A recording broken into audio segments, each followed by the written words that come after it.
Welcome to another broadcast of Majoring in the Majors on the Artist First Radio Network.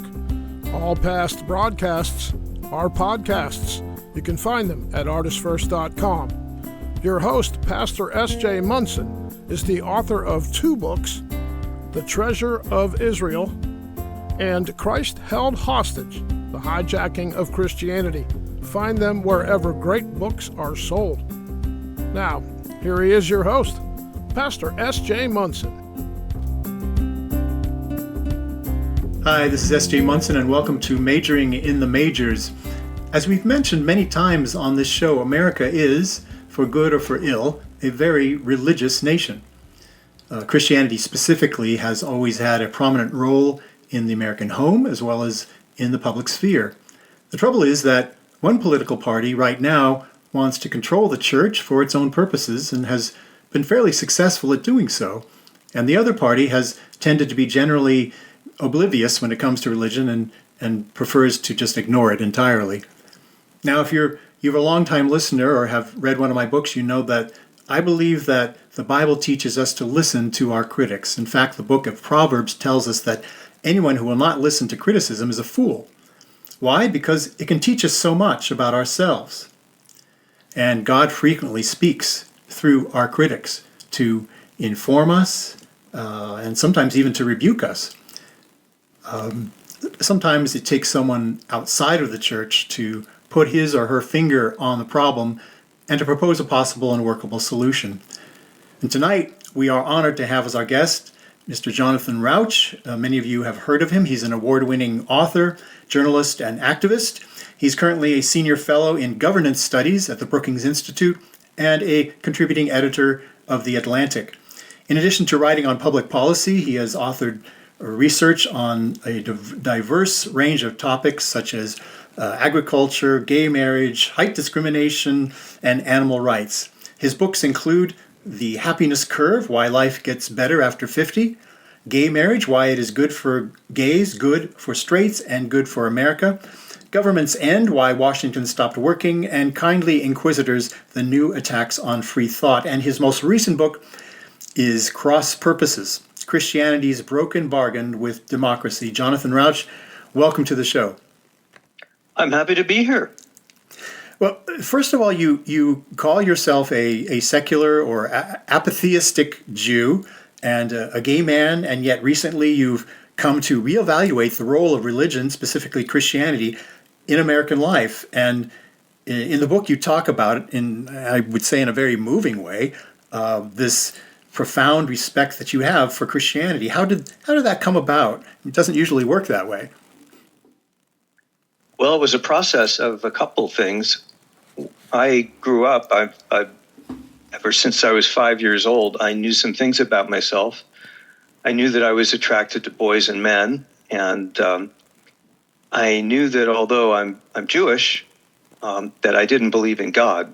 So I was an outsider to Christianity in three different directions, and I thought of Christianity as I knew it as cruel and hypocritical, and very often it was. Then my eyes began to open a little bit when my college freshman year roommate was the first Christian I met who really let the teachings of Christianity inflect his everyday life. And I saw with that it didn't have to be hypocritical. He died a few years ago, and he's the co-dedicatee of my book, along with Pastor Tim Keller. And then another thing happened, and 20-some years ago, I wrote the dumbest piece of my career, which is saying something. I got some things wrong. Like I said, Trump would never be president.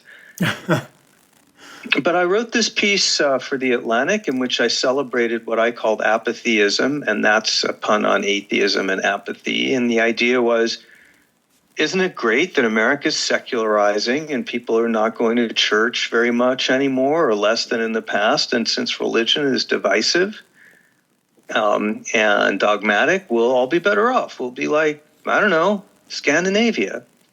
Well, that's not how it turned out. We've seen the rapid decline of Christianity, first the mainline churches in the late 20th century, and now the evangelical church in the 21st century. And with that, we've seen the rise of all manner of inadequate, if not often harmful substitutes. Everything from toxic masculinity and strange stuff like Soul Cycle and QAnon. But we've also seen the substitution of politics becoming a form of religion. People getting their whole identity, not from their faith, but from their political party.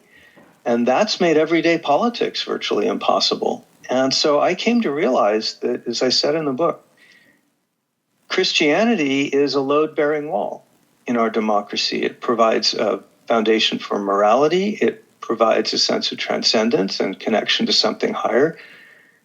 And the most important thing it provides, which I hope we're about to discuss, is a connection to core principles of Christianity, which are also the core principles of our Constitution. And so I concluded when Christianity fails, it's a problem for all of us. Now, you point out in the book several times that our founders, the writers of our Constitution, the founders of our Republic, knew about this relationship, this load-bearing wall that you were talking about, and did not take it for granted. What are some of the things that they said and warned us about? They believed that no republic, that's the representative form of democracy that we have, that no republic could survive without virtue in the citizenry, what we call democratic values and norms. And that's things like honesty and truthfulness, law-abidingness, toleration for people who are different from yourself. And they all warned us. Washington in his farewell address, Madison in several places, John Adams very famously, Benjamin Franklin. They all warned us, look, we can give you a system of government. We can give you a constitution, but we can't give you virtue. You're going to have to get that from civil society. And by that, they meant, of course, family and community and civic organizations, like, they had a bunch in those days.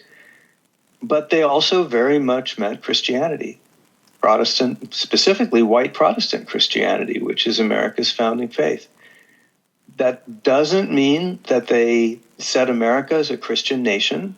They specifically rejected that idea. They did not mention Christianity or the name of Jesus in the founding documents, despite a lot of people pressing them to do so. But they did assume that important role of providing foundation for morality and for virtue and for transcendent meaning, they did assume that Christianity would be there to perform it. And they warned us that if we didn't have those virtues, nothing else would work. Now, you talk about this sort of a bargain between Christianity or the church and liberal democracy, even though the church blames classical liberalism for the problem. You say, no, it's the church that has not kept up its part of this bargain. Could you explain what you mean?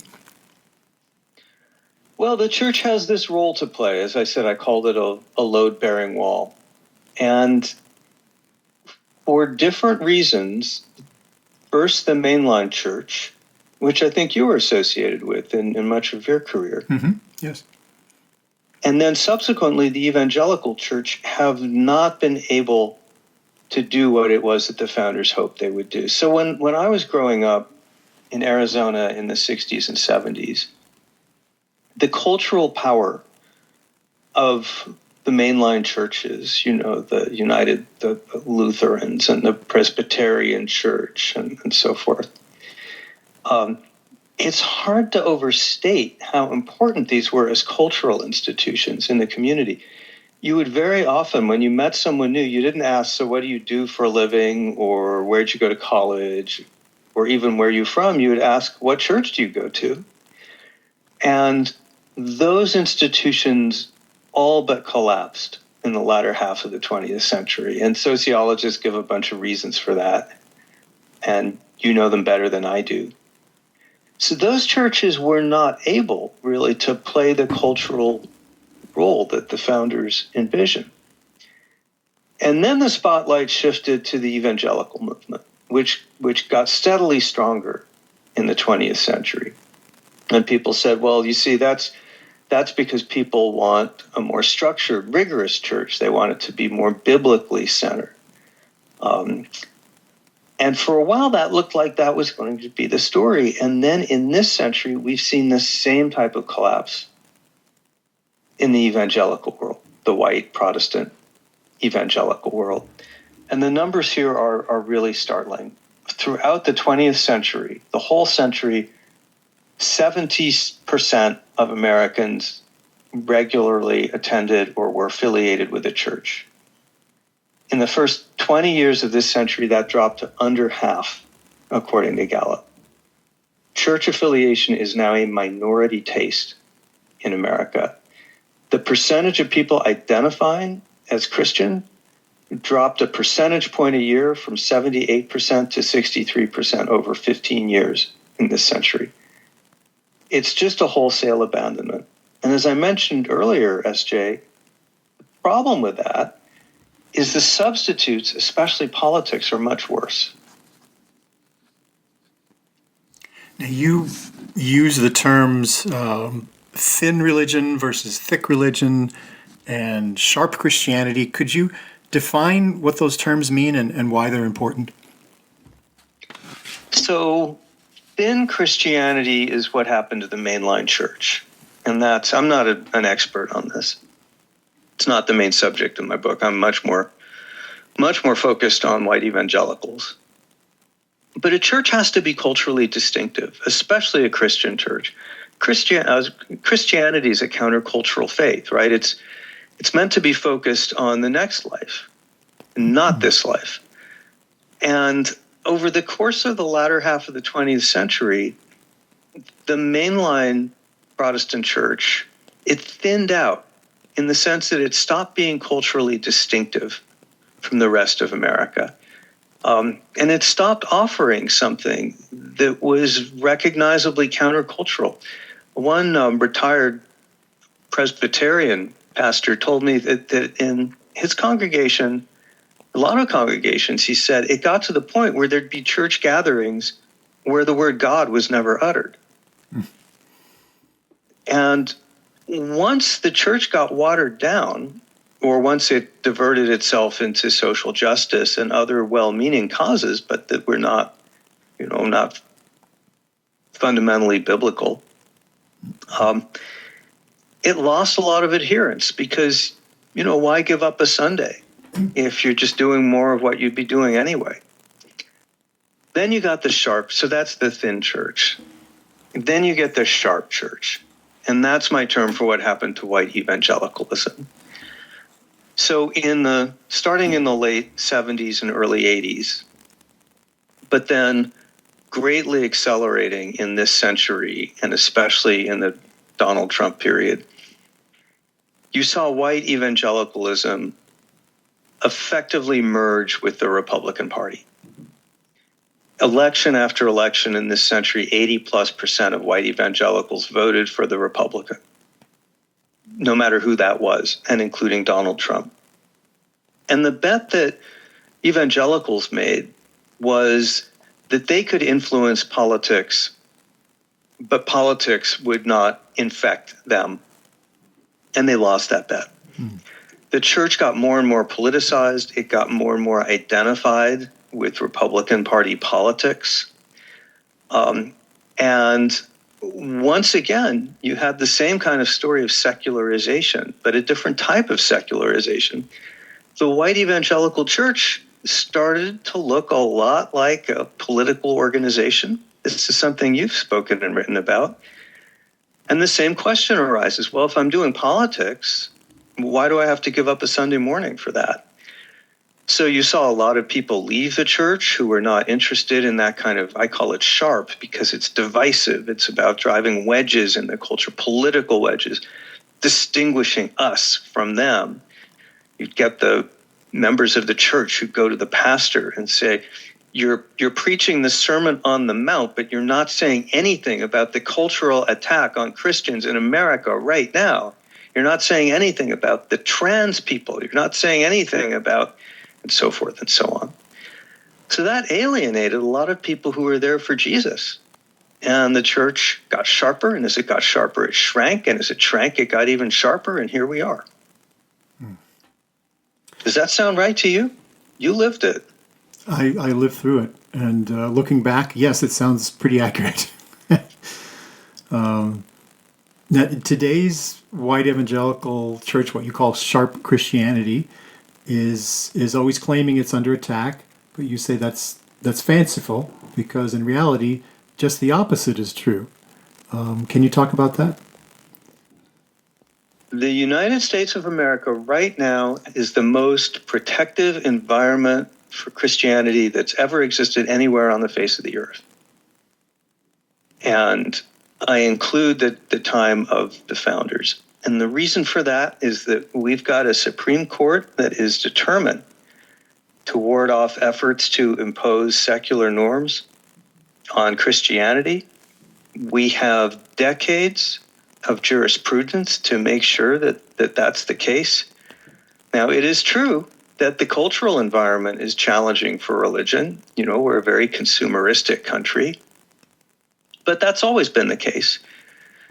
And the whole point of Christianity, I think, you know, I'm an outsider, but you tell me, isn't the whole point to take our minds off of those commercialistic, consumeristic concerns and focus on higher things? Right. So part of the message of my book, I'm trying to make it a friendly message, but it's that if Christians want to understand why the church is being abandoned in droves, instead of blaming people like me, you know, the secular liberals of the world, maybe they should start by looking in the mirror and asking what happens once they drift off of teaching the gospel of Jesus Christ and start being about other things.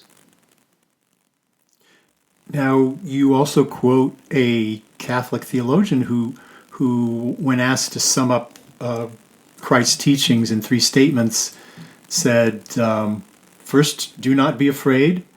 Second, imitate Jesus. And third, forgive one another. And you talk about how the white evangelical church, the sharp Christianity, has largely betrayed every one of these things. What do you mean by that? Well, we'll take them one at a time. Don't be afraid. I think the idea here for Christians is God has a plan for you. And of course, you should be fearful of the Almighty. But you shouldn't go around your life in a constant set of panic and fear, because the sense of panic and fear will mean that you'll make bad decisions, unloving, unwise, uncharitable decisions. You should have some confidence in God's plan for you. The white evangelical movement has become, sociologists say, and pollsters find, it's been consumed by fear, by this sense that it's the cultural minority, that it's under siege from the culture, that the left is destroying its way of life and out to get it, and that it needs to act now to get power, or else it will be driven out of the public square. It's a deeply fearful institution, and it's letting that fear in some ways consume it and distort its judgment. The second thing that Christians, I think, believe or should believe, be like Jesus. Mm-hmm. Jesus was a couple things. He was an egalitarian. He believed that all humans are born with a basic equality in the eyes of God. And that's the foundation of our liberal democracy. That's where it came from in the Declaration of Independence. He was also someone who believed that human beings are of intrinsic value and can never just be used or dehumanized. And that's the fundamental idea of the philosophy of liberalism. We get it from John Locke and from James Madison and the founders and from Immanuel Kant. Human beings are an end unto themselves. They're not a means to be used.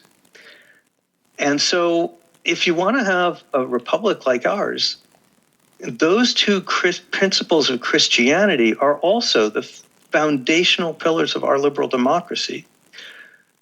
Now, on the other hand, you could take an entire class of human beings and call them vermin. And you can probably guess who did that.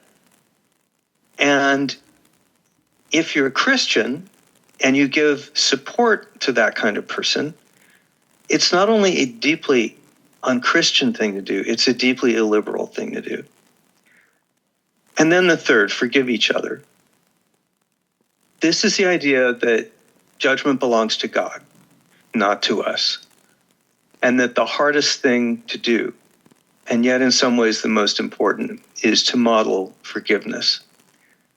Super, super hard command, yet one of the most revolutionary and important teachings of Christianity.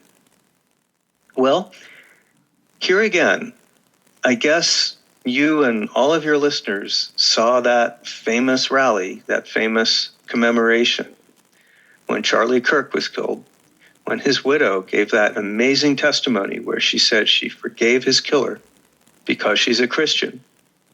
And then the next speaker, again, you know who it is, got up right up there after and said, I don't believe in loving my enemies. I hate my enemies.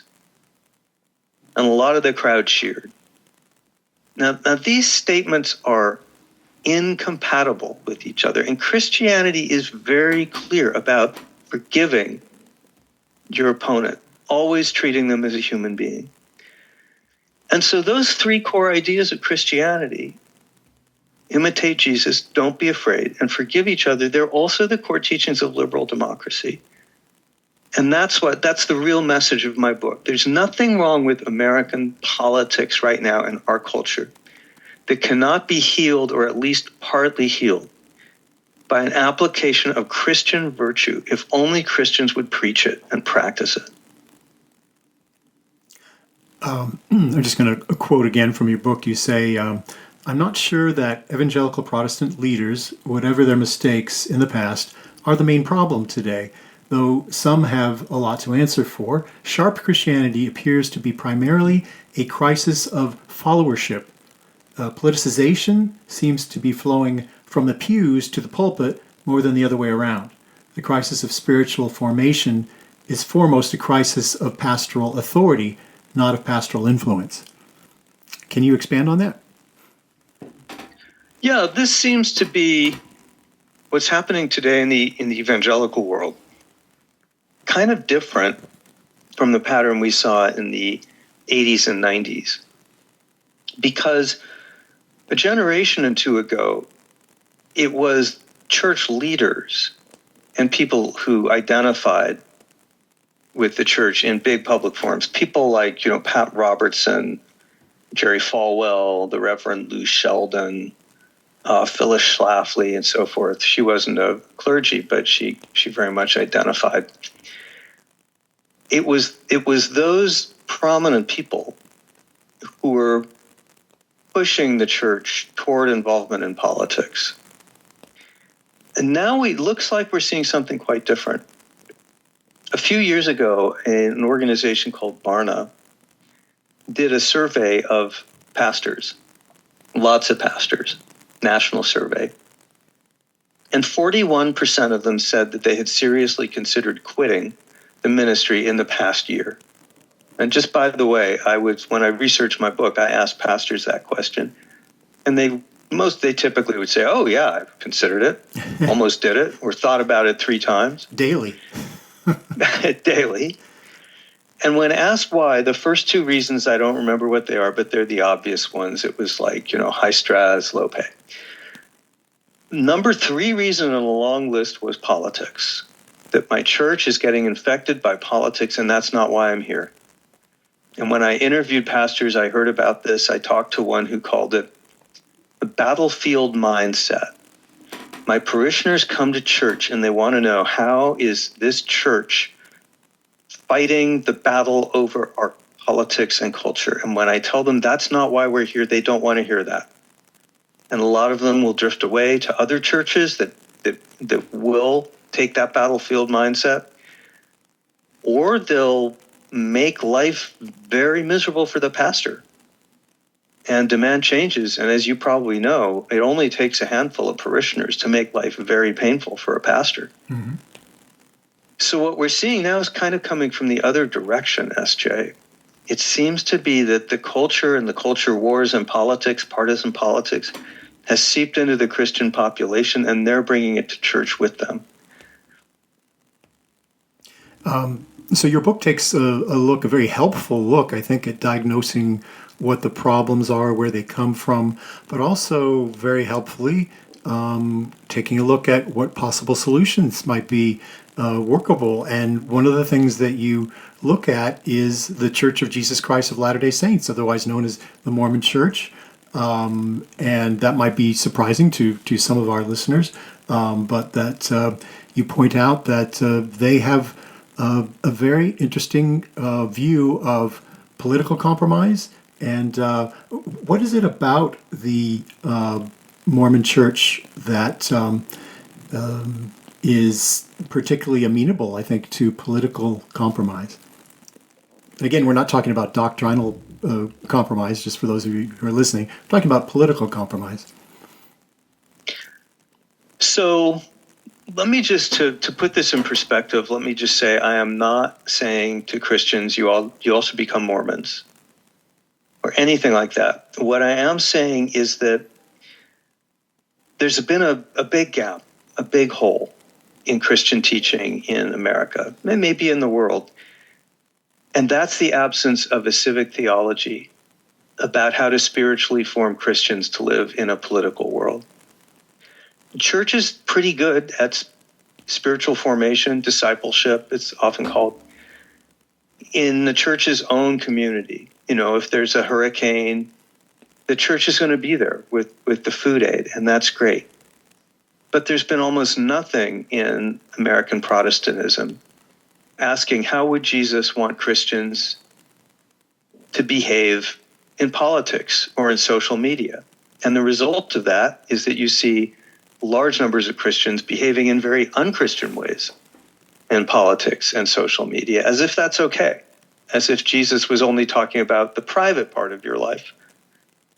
So I looked around for examples of what does it look like if a church asks itself this question, how would Jesus want to behave in public life? And really took that seriously, and then developed a whole theology around that, a sense of teaching. And the leading example of that, a leading example, not the only one, but it's the Church of Jesus Christ of Latter-day Saints. You ask why that's true for that church. Part of it is because they've had a history of persecution. So that makes them sensitive to how they cope with life in a pluralistic society where they can't take for granted that they're in charge. And part of it is that they are the only American church, at least that I know of, that views the American founding documents as divinely inspired.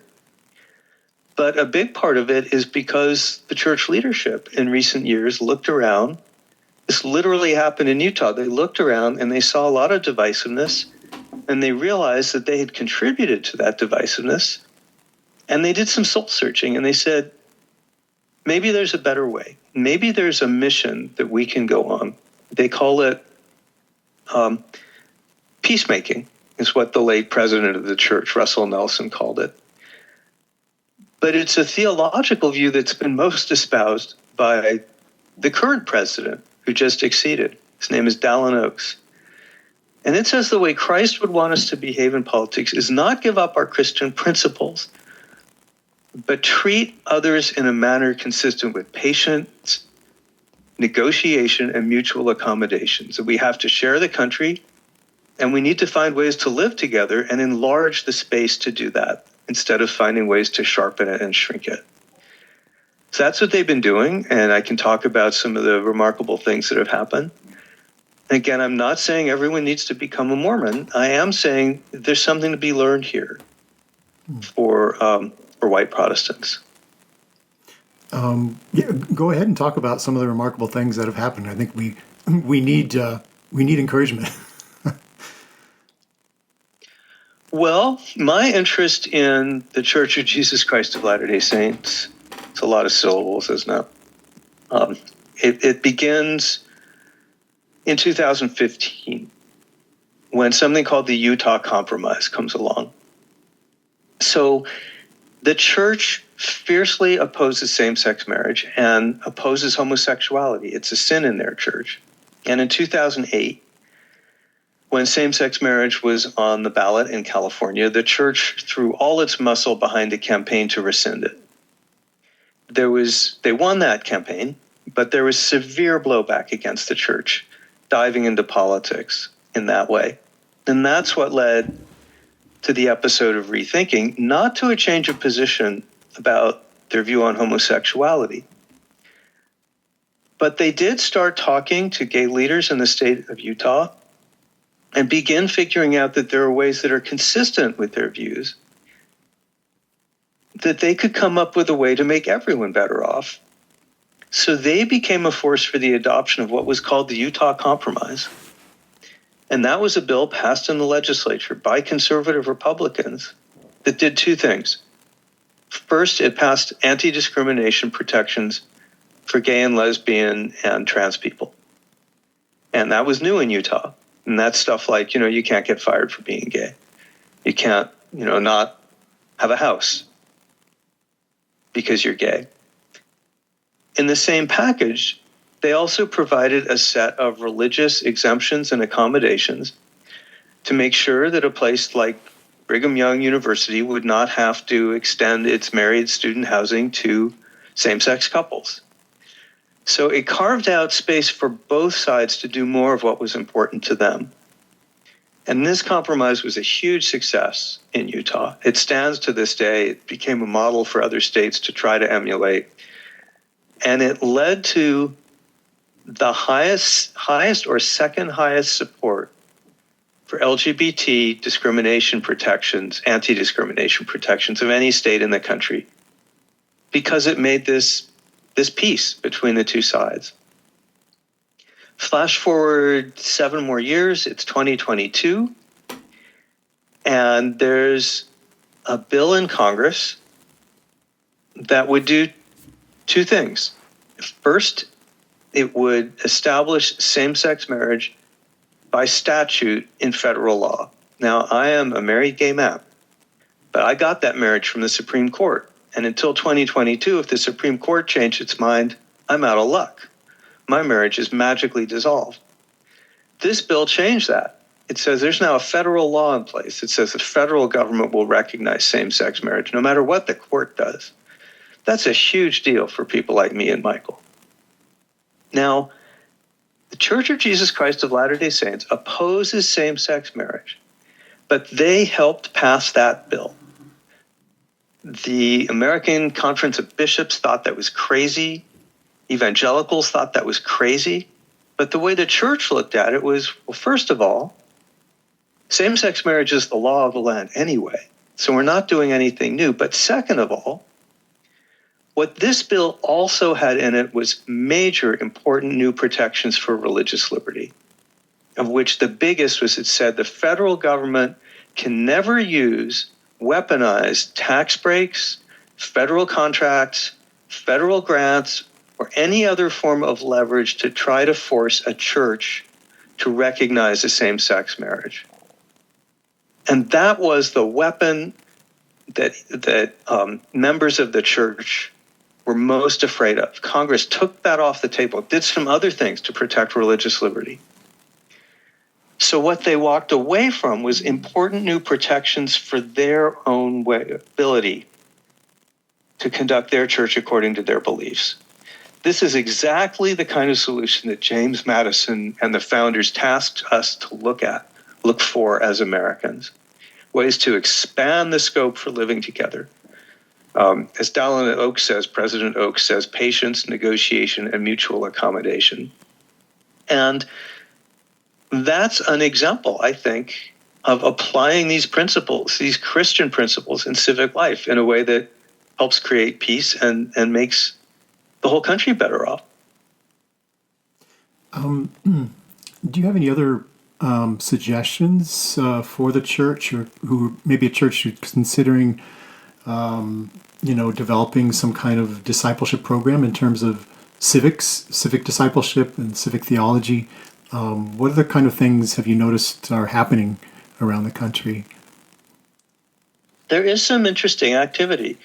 There has been a recognition among, I think, Christian leaders that the church has gone astray. I think you're part of that. And also that there's been a hole in church teaching about politics and engaging each other in the public sphere. And so we've seen the foundation for example, the Center for Christianity and Public Life, which is thriving. We've seen efforts called the After Party. I don't really has to do with heaven, but this is a project that provides curriculum and other ways for churches to church members to disciple themselves and each other in less antagonistic ways of engaging with fellow citizens in politics. And there's a bunch of stuff like that going on around the country. It's pretty embryonic right now. The larger question, and this is not a question I can answer, SJ, maybe it's a question you can answer, is can the church re-embrace those three core teachings of Jesus Christ that are so essential to the mission and witness of the church, but also so essential to our democracy? And people ask me this all the time. They say, you look at the statistics on de-churching in America, it's never going to turn around. And especially the mainline church is never going to turn around. And I say, well, that might be true, but it might not be true. If you had asked me in the 1st or 2nd century BC if this strange new religion that demanded people forgive each other and turn the other cheek would become the world's dominant religion on the strength of the teachings of Jesus Christ, I would have said you were out of your mind. But I think the church is at its strongest when it's truest to the teachings of its gospel, when it sees itself not as by rights the dominating political force on the horizon to which others should submit, but as an exilic countercultural church that's preaching against partisan politics as a mission in life and calling on people to do difficult things and not easy things, like forgive each other and imitate Jesus and not be afraid. And I don't know, just call me a bit of a nutcase, but I think Christianity will do better if it's more Christian and not less Christian. But what do you think? Well, I agree. I think that it's not just something that they could do. It's something that they should have been doing all along, is to teach the words of Christ, teach, and focus on, particularly the main things that Jesus wanted us to focus on, like, following him. What would Jesus do in this situation? And forgiving our enemies, loving our enemies in an active way. All those things, those need to be at the forefront of the things that we teach. So the fact that they've been overturned or lessened in their emphasis shows us that, people, as you hinted, that, that people in the church feel like Christianity isn't enough. Jesus isn't enough. The Holy Spirit isn't enough. We need Rambo-style, approach to get back, where we were, or to take back America. You look at the example of the early church. The early church was a very, politically speaking, a very weak minority within a minority. And yet eventually, conquered an empire, and not through military might or any kind of violence or aggressive rhetoric, but just through the attractiveness of its teachings, and the spiritual power that accompanied that. So I think, really having some soul searching, among Christians is really necessary. Do we really believe, that the gospel is powerful? Do we really believe that the Holy Spirit can change hearts, instead of just forcing them, to their knees? So yeah, thank you for pointing that out. Well, that's exactly right. I have this idea. It's just pure conjecture, probably wrong, but just this idea that moment in, I guess it was September, when you saw the juxtaposition of Erica Kirk and Donald Trump, will prove to be, in the long term, not the short term, but the long term, one of those turning points that wakes people up. Because what it showed in stark relief is that you cannot follow the teachings of both Jesus Christ and Donald Trump. You cannot follow the teachings of true Christianity and also idolize a political party. You can do one or the other, but you can't do both. And I think a lot of people who saw that juxtaposition, boom, boom, one right after the other, and maybe even some of the people in that room saw that moment and said, wait. What are we here to do as Christians? What are we called on to do at this moment? So I don't know. Maybe I'm wrong. Maybe it's all over. Maybe Christianity's kaput, and we're going to have to live in a society where we have to develop substitutes for it. And, who knows, Wicca or, God help us, partisan politics. But that's not the world that I want to be in. So I hope you guys can fix it. Well, thank you so much. Your book is really a blessing to the church, and I know that you've said, in the book, that your purpose in writing the book was not to save the church or save Christianity, but to save our democracy. But I think the things that you say should be taken to heart by us, and I hope they will. And are there any other? I always ask this of our guests, because we talk about pretty heavy topics on this show. Are there reasons for hope, both for the church and for our democracy? And if so, can you give some examples of things that are happening that maybe give you some hope? Well, America still looks better from the bottom up than the top down. If you go out to our cities and towns and talk to people, you'll find huge vitality still in our civic organizations. You'll find many kind and generous people trying to do the right thing. And one of the things that gives me hope is a movement called Braver Angels, which I was way back 10 years ago. I was a founding board member of this. At that point, it was like a handful of people, and we were going to try to,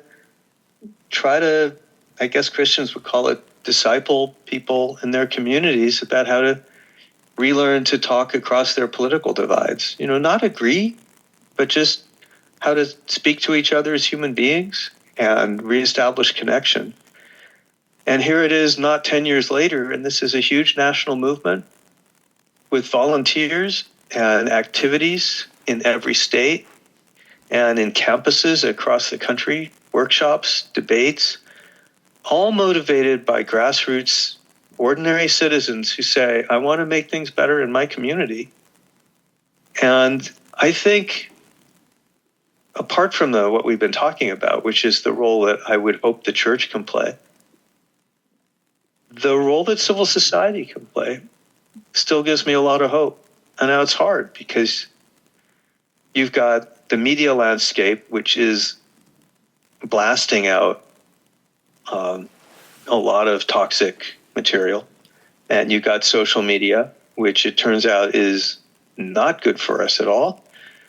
And worst of all, you've got political leaders, not just in America, who are leaning into divisiveness, polarization, extremism, darkness, authoritarian populism, using words like vermin to describe human beings, whole classes of human beings. So there's a strong headwind, but my hope comes from the hearts of the people and the work that's going on. And that's why I'm on this show. I think there are people listening to it right now who can make a difference and will make a difference. I hope so too. And I want to thank you, Jonathan Rauch, for being on our show. The book is Cross Purposes, Christianity's Broken Bargain with Democracy. It's available on Amazon and where other good books are sold. Anything else you want to say about the book? Or just that I'm glad to be here, and the book is better than the movie. I was hoping for a mini-series. Well, I want to thank all our listeners who tuned in, and I highly recommend Jonathan's book, Cross Purposes, Christianity's Broken Bargain with Democracy, by Jonathan Rauch. That's R-A-U-C-H. I think it's one of the most important books that I've read on the topic, or any topic, recently. If you're a Christian living in the U.S. or any other liberal democracy, or if you're just interested in saving our democracy, it's a must-read. And this is S.J. Munson signing off.